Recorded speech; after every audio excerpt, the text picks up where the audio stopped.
tassa bhagavato arahato samma sambuddhassa.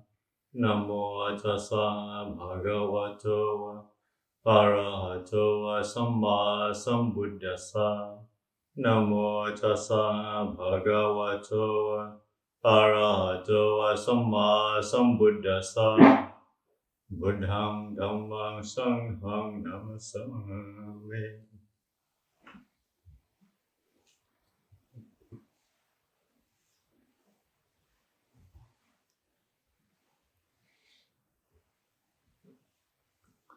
So, gathered to hear on this, like Sir Dhamma was saying earlier, the second most important day, the Buddhist calendar, it's Asalha Bucha, and it is when the Buddha gave his first teaching to the 5 ascetics.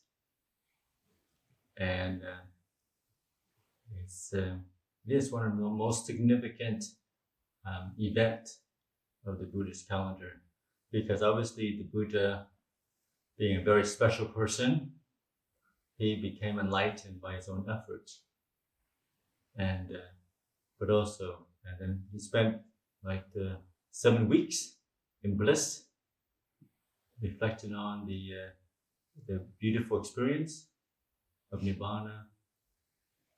But then he also had this thought occurred to him that what he realized, the truth, was so subtle that maybe he couldn't, was something that it's hard to pass on, that people just didn't have the spiritual quality to understand, to see what he was, what he saw, what he experienced. Like I said, but luckily he did decide to pass on the teaching. And the fact that he gave the teaching to his 5 ascetic friends, and after that, they also, one of them became enlightened. So it's significant in the sense that it meant that the Buddha not only was a special person, but it was something that he realized, it was something universal that we passed on to others. And then since then, obviously, the Buddha's teaching has been passed on to millions and millions of people, of beings who also realize the truth that he did. So it has a great significance that it has that, we all sitting here 2,500 years later in a completely different land, completely different kind of culture. But also we have that potential, the seed within us, to also realize the truth that the Buddha experienced for himself under the Bodhi tree 2,500 years ago. And it's something that I always try to reflect on over and over again. It's the truth has its power, and it transcends time and culture, transcends our own internal limitation that we put on ourselves. And the fact that the Buddha was able to communicate this truth, to be able to transmit it, to teach it, has a great significance. That means each and every one of us, regardless of our background, regardless of our conditioning, will also have the potential to see the same truth that the Buddha did. And it's like I said, and it has a great significance in the sense that millions and millions of beings have realized and experienced the same happiness and peace that the Buddha did. And the fact that we're here together practicing, thousands of years later, and probably beings will continue to walk the path of the Buddha thousands and thousands of years later. And I guess this gives me a lot of kind of happiness just to think about it, that we're just part of something, impermanent. Impersonal force, the force of beauty, force of goodness, force of truth that continues to manifest in the world. And also today is, like I said, it's on the full moon of July, when we know that millions and millions of Buddhists over the world, souls are sitting, practicing, meditating, cultivating peace and stillness. And that has its own energy, it has its own goodness. And that's the thing that matters, that is important. As we sit here quietly in the forest, just watching the breath, just cultivating wakefulness, cultivating peace. And yes, we have our issues. We might not be so awake at times. We might not be so peaceful at times. We may not be so still. But it doesn't matter. The fact that we're here, the fact that we have this wholesome intention to cultivate these wholesome qualities matters. That's the most important bit.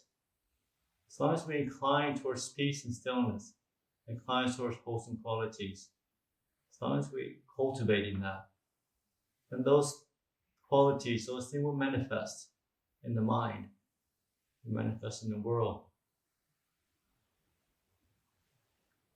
And that's the essence of the human experience, is to cultivate the wholesome, cultivate what is good in the world. There's so many things in the world, it's so transitory, it doesn't last, it doesn't remain. Especially in this day and age, you see with the pandemic, so much anxieties and worries, so much sufferings, obviously physically, the symptoms, but also mentally. The whole world, so much anxieties around it. And the fact that there's still this path of peace and stillness, this path of compassion and wisdom, that we can still cultivate in the midst of this. That we still find peace, find beauty, find compassion. It's an important step that we sometimes, overlook. Something we shouldn't take for granted. That in the midst of this chaos, we all have the opportunity to practice, to cultivate peace and stillness, to cultivate compassion and love and acceptance and forgiveness. And that's something that is very important, something we should remind ourselves over and over again.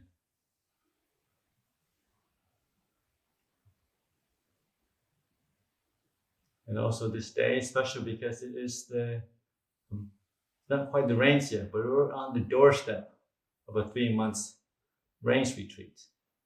A beautiful opportunity, great opportunity, important opportunity to further cultivate peace and stillness, to step away from the world. Yes, in the monastery, even in the monastery, there are still lots of things that we have to do, lots of chores, responsibilities to keep things going, building projects, comings and goings. And that's fine, that's part of living in the world, in the monastery, to maintain things, to build things, to make things a bit more comfortable for the people we can. But hopefully for the next 3 months, we can learn to put all those things down and to go inward, to try to get a better understanding of this body and mind of ours, understanding what it is, different mental objects that we are focusing on. What is the body? Or what is truth? Or what is suffering in the mind? And what is happiness?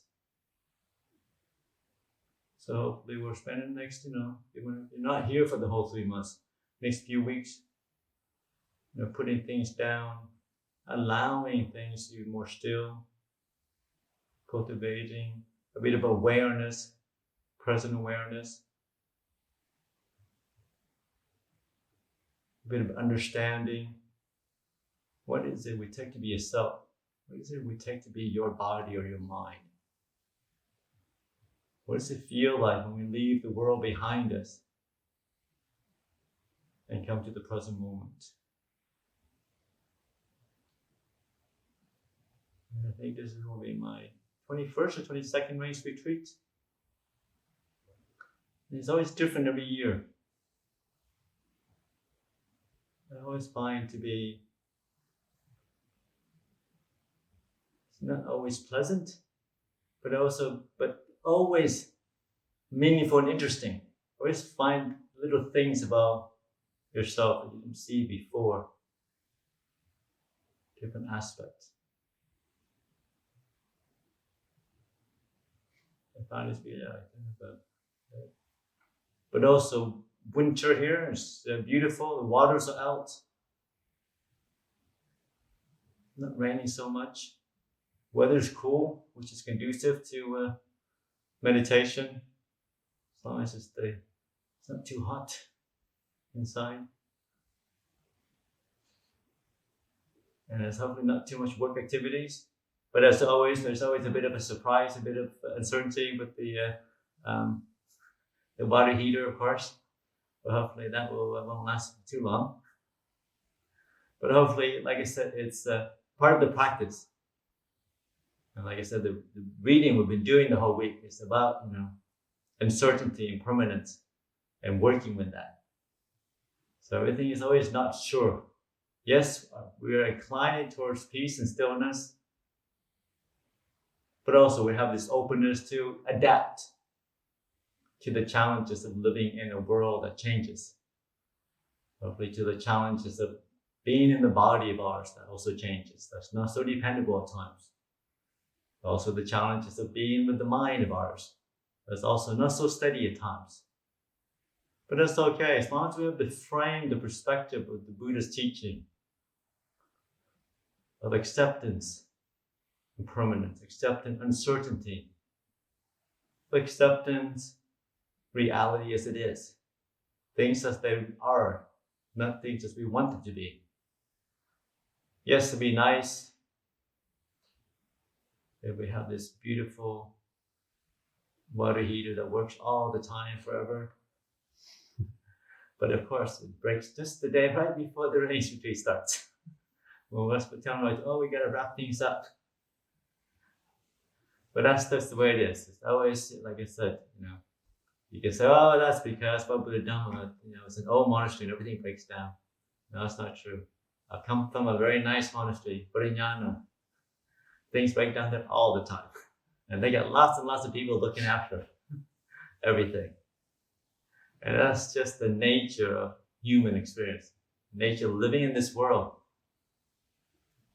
But things don't go as you expect them to. But it doesn't have to be a problem. That's what I remind people over and over again. Things can go wrong. The body can get sick. The mind can be confused, full of doubts, sleepy, grumpy. But it doesn't have to be a problem. We don't have to make a problem of anything. See it as a challenge.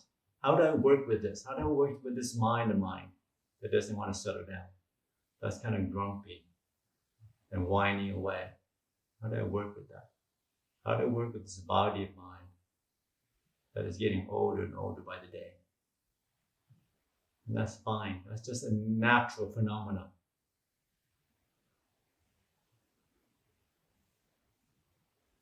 So much of the suffering that we see in the world, that we experience ourselves, is our expectations. I don't want to have a grumpy mind. I want to be a happy mind. Why can't I be happy?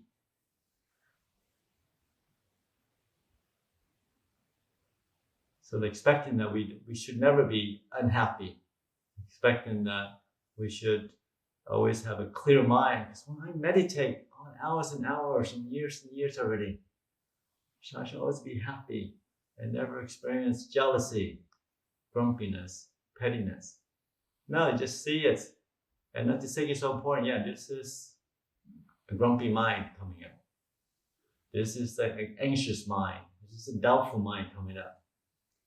It is that much. No more, no less. The less we identify with it, the more we step away from that, then the more it just passes away. Comes, arises, and passes away. It's not you, not ours. As long as we don't identify, as long as we react to it.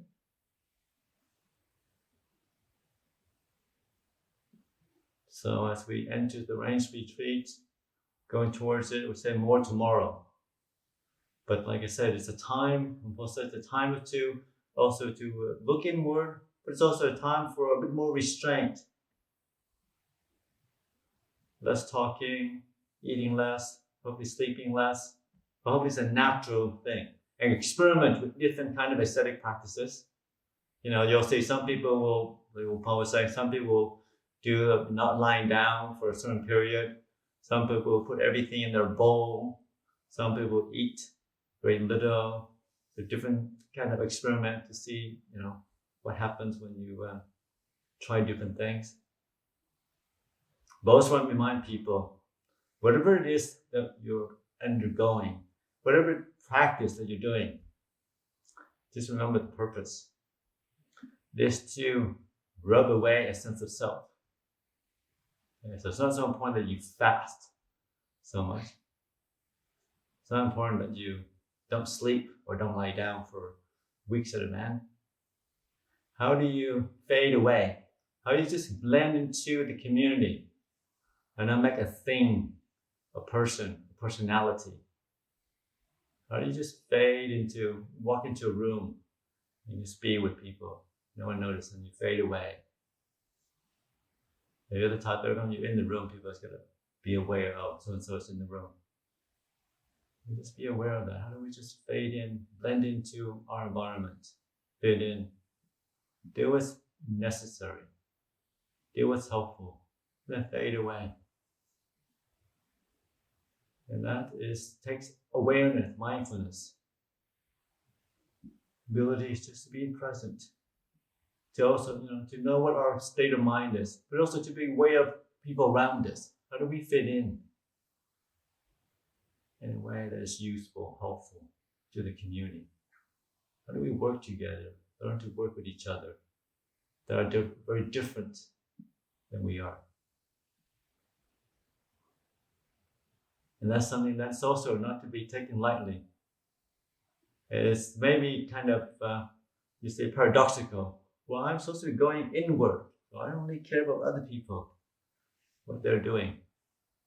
But really, if you have the ability to blend in, to work with other people, the same ability to work with your mind, to be peaceful with your internal qualities.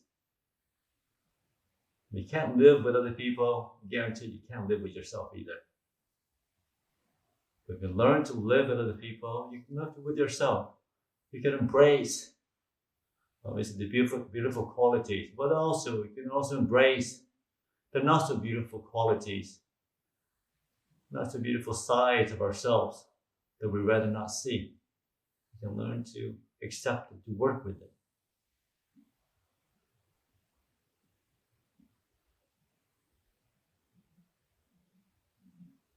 So as we look forward to the next 3 months or next few weeks, hopefully we're inclining towards more peace and stillness, towards more restraint. And we'll have this, that's the thing, once the mind settles down, once we let go of our ideas, expectations, our attachment to certain things, then once we call it defilements starts to calm down, starts to fade away. And we'll think, oh, well, there'll be nothing left. I'll always be just a robot, walk around, I won't feel anything, know anything. I won't be happy, I won't get excited over food anymore. I'll just be a robot. That's not true. Once your attachment fades away, once your defilements fades away, What's left is the beautiful qualities. It's love and acceptance. It's compassion. It's learning to live in the world that is peaceful and beautiful. Learn to be a positive force in the community, but also learn to live with yourself as you are. So I haven't met many, meditation masters in my lifetime. You can see once they cultivate the path to a very, deep degree, there's just compassion left. There's just mindfulness. There's just awareness. There's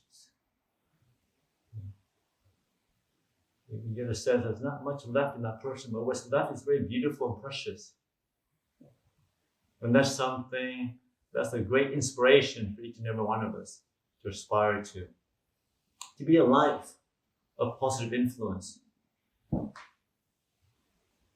be a source of peace and stillness for the world and the people around us.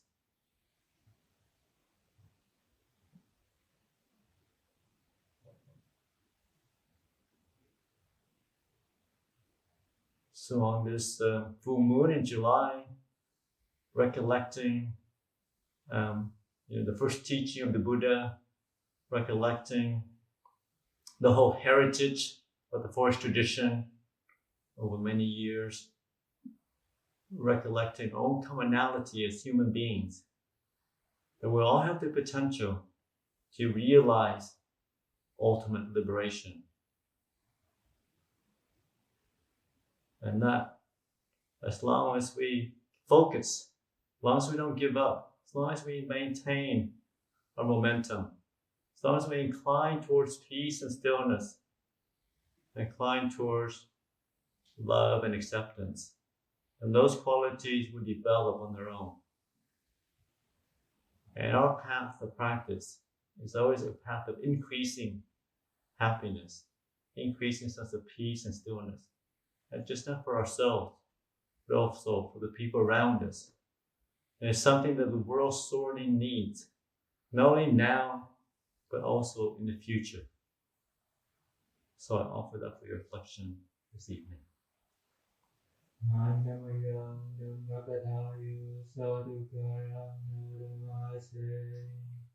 Sadhu, sadhu, sadhu,